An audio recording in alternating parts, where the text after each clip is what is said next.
Welcome back to Outdoors with Larry Ray on ESPN 790 AM, brought to you proudly by the Tennessee Wildlife and Resources Agency. Hey, good Saturday morning as we roll out the final segment of this show. Hopefully not the last show. It's been quick. Quicker than the word. Quick. Man, it seemed like this 5 minutes ago I said we would close out with some turkey talk, and here we are. But before we get into this guest, and I can't wait to talk to him, but here we go. If you would like to win the High Mountain Seasoning Prize Package, and that includes a jerky cure and seasoning variety pack, I think there's about 30 of them, and a jerky cutting board, I'll take the first person that emails me at lroutdoors@att.net. Did you hear that? lroutdoors@att.net. The first person I get an email from, I need your name, your telephone number, and your address. The first person that emails me at lroutdoors@att.net will get that. All right, let's talk turkey. Who better to talk turkey with? Our good friend Daniel Stanfield from the Region 1 office out of West Tennessee here. Good morning, Daniel. Good morning, Larry. How are you today? All right. Well, I know a lot of folks are heading to the woods. They're getting out there. Most of them are already out there for a long time. I hope they're in the right place. Right, Daniel? That is correct. Hopefully they read the hunting guides this year. Yeah, as Dave Gabbert's laughing in the background here, folks. There's something called a Mississippi Alluvial Valley Unit. Right, Daniel? Correct. That went into effect this year. That's why I was hoping everybody stayed up to date with our social media information that was put out, or actually looked at the hunting guides or online. All that information is available.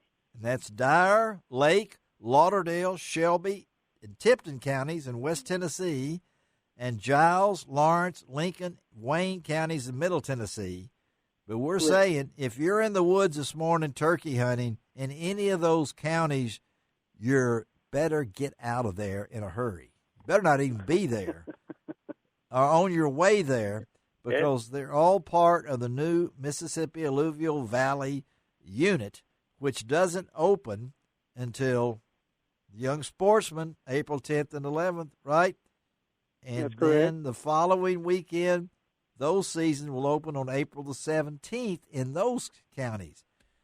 Okay, I've said That's that, Daniel. Now tell her why we're doing this, why we have these special counties.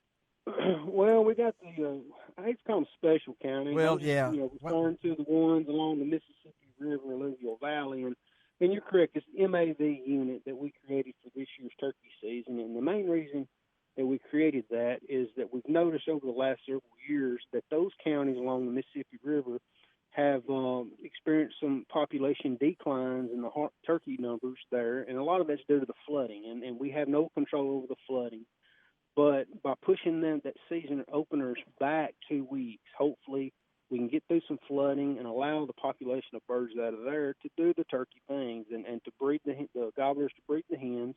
And hopefully these hens can get on some high ground and get their nest started before we start putting the human influence or the hunting pressure on them birds and start taking the dominant birds out of the equation. So hopefully it'll boost our nest success in them counties. Is this just for this year, and you'll look at it after this year and then talk about it for next year? Is this a 1 year deal right now? I know we set hunting seasons like 2 years in advance. I thought. Correct. Yeah, the hunting season proclamations on a 2-year rotation, and then on that odd year that we're not talking about hunting proclamation, we're talking about the fishing regs. Yes. So I would at least see it staying in play for 2 years. And then we'll reevaluate it and go from there. But okay. Like I said, hopefully within them 2 years, it'll help let the population rebound a little bit. Well, I know both these guys on with us as co-hosts, Dave Gabbert and being from Memphis, and Gene Smith has probably spent more hours in Shelby Forest than anybody I know other than maybe Steve Turpin. I don't know. Steve's out there probably. But we know the floods come, the floods go. And so this is a chance to give them a little break here and start a little bit later. So you need to know that. And I wanted Daniel on that. And he mentioned off the air before we started, I asked him about the young sportsman hunt last weekend. And what was that figure again for last weekend? For Region 1, you Yes. say 20 counties because 5 of the counties weren't open. You had the harvest of 308 birds. Man, is that And I think the leading county for West Tennessee was Weakley County with 30 birds. Weakley County? Is that up from last year, Daniel? I mean, I don't have the numbers from last I bet it year. is. I mean, I think it's actually a little down. I mean, you got to think those numbers. I mean, last weekend we had some major storms. Oh, we did. Oh, yes, we did. Yeah. I think that might have hurt some of the hunting, and some people might not have went. But it's still 300, over 300 for last weekend, and so so we start in today being opening day for everybody but the 5 counties that we talked about. What's the outlook, Daniel? You hear a lot of talk and things like that, Len. Are we hearing some gobbling?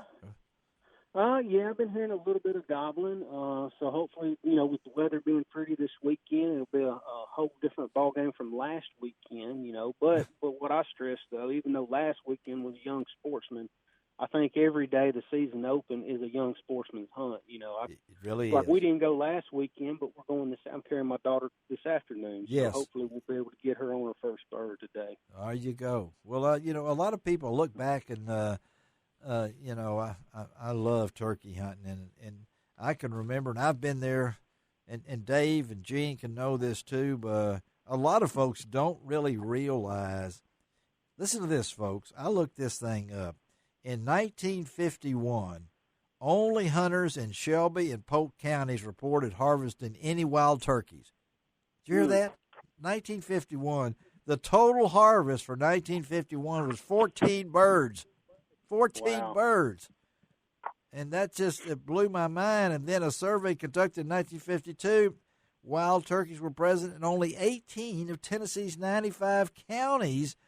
And, of course, in the 50s is when we started transporting them. And I think most turkeys in the state of Tennessee, their genes, and I don't mean the kind you wear, can be probably traced back to Shelby Forest. You know that, Gene Smith? You know that. Yes, sir. I moved a few of them myself. Yeah, you were involved in some of those relocation things. But I wanted to throw that in there because it just kind of blew my mind. And we're also, Daniel, I know you're a member of the team management for the 4-year turkey banding project, aren't you? Are you in with that? Yeah, I'm part of that. And like I said, anybody that's passionate about turkeys in Tennessee and hunting the turkeys in Tennessee, they can go to our webpage, and we just released in the fall of last year our 5-year strategic plan for wild turkey management in Tennessee. And that's out there for public knowledge. They can review it. And then we started this winter in January, February, March, started a 4-year banding project across the state of Tennessee. And basically how it's broken down is in each region is got a quota of about 75 birds that we're trapping across the region. And we're focusing on them birds when they're in their winter flocks.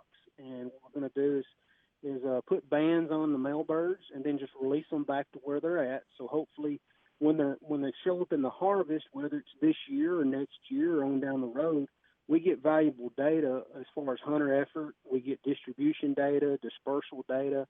How far are these birds moving from the winter home range? Right. So it's going to be some great information. So I do encourage anybody that harvests a bird with a band on it, it's got a number on there to call. Or you can do that from our website. There you go. Be sure to report them bands and we get that valuable information. TNGov, what is it? TNWildlife.org. Yeah.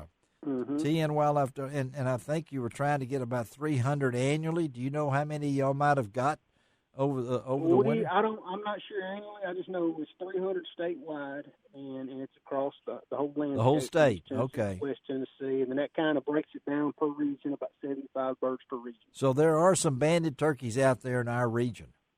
That's correct. Okay, folks, hear that? You get a banded turkey. This did not come from northern Iowa or someplace like that. This is not the Jack Miner bird sanctuaries here and everything. So, well, I'm looking forward to it. I know a lot of folks are again. And Daniel, they can go. You can also go to make sure you have that tag and drag again. This is our second spring Absolutely. for that. I know. I did a lot of dragging last year, but my tagging just didn't work. Okay, so I'm hoping that. Okay, Dave Gabbard, you got a question for Daniel before I let him go? No, not really. But I'm glad to see them getting back into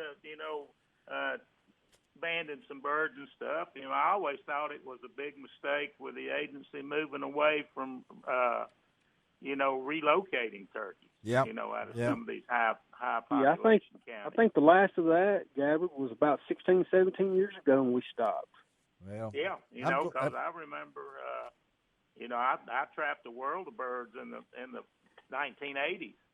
Moved them and stuff, and I always, there's some thoughts in the wildlife thing. Well, they always talked about this hybrid vigor. When you introduce hens into an area where the existing flocks, you improve the gene pool a little bit. Well, we want to see. I'm looking forward to seeing the results of this because I've been there when they did the cannon and the. Yep. And Gene's been there in the netting and things like that show before. Daniel Stanfield, thank you, buddy. Hope you and your daughter go out and get one this afternoon. Okay, buddy? All right, I hope so. Hey, Larry, and another important thing to remember is the statewide bag limit went down this year as well. It sure did, folks. You better know that, too. The statewide bag limit. It's now what? It went from 4 to 3 statewide. It went 4 to 3. And in the MAV unit, it went from 4 to 2. Remember that, folks. Good. I think 2 is plenty. 2 is plenty. Yep. 1's plenty for me. Thank you, Daniel. All right. All right. Thank you, guys. All right. Daniel Stanfield. All right, we got to get out of here. Let me tell you about next week real quickly. We're going to have on next week's show Andrew Wheeler of Pure Fishing, the director of freshwater fishing. He's going to talk to us about the top 10 of the country's 100 best fisheries. Mark Copley of our good friends at Rather Outdoors in Columbia, South Carolina, and no telling what we might talk with. Ron Wong, John Gordon will be here. Okay, guys, Gene Smith, quickly, you got one to go? Yes, I was leery about giving blood because they asked you too many postal questions like, whose was it and where did I get it? Oh, well, remember, it doesn't cost an extra cent to be a good sport. And what else, guys? God bless USA.